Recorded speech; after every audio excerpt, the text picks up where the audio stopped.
at sports car racing before World War I. And remember, this whole exhibit is about sports cars, cars with fenders and lights. We don't have Indy cars or Formula One cars because, quite frankly, most people don't relate to them. Even myself, they look a little freaky sometimes. Modern developed F1 cars, and also you can't use them.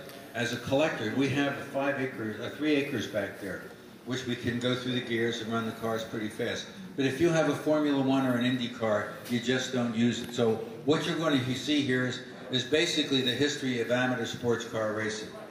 Now, before World War I, there were really 3 great sports racing cars historically, and they raced here at Fairmount Park, among other places. The most powerful was the National. That was a 7-liter car, and per race, they won more races than anybody else. This is one of only 2 that's left, and the only car in history to ever win Indy as a regular sports car. In other words, not a special race car. In 1912, Indianapolis was held in the same town where this car was made. On a lark, they took the fenders off, took it to Indy, and won the big 500 race there. So this is the most powerful, but the least known and the rarest. The most famous is the Stutz Bearcat, and we don't have to talk too much about Stutz Bearcats with you guys.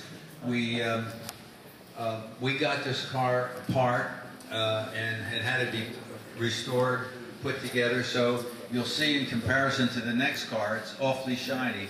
And the theme of this collection is restoration.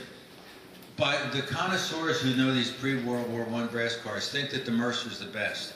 If you look at it, low center of gravity, wide tread, this is the only car of this era I know that you can actually do a 4-wheel drift in. It's a phenomenal car to drive, the least powerful of all the 3 here, but the car you wanted to have on a twisty, turny road. This car looked like this, as far as we can tell, as early as 1917. It was owned by a plumber named McCarthy, no relation to our McCarthy here, but he had it in this configuration according to his daughter, who we talked to when she was in her 80s since 1917. So pretty much nothing happened to this car.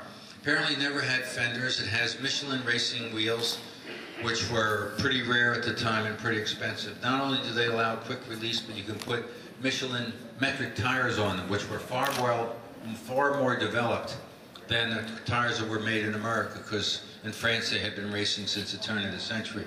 On the back, always on this car, Mr. McCarthy kept that white tire.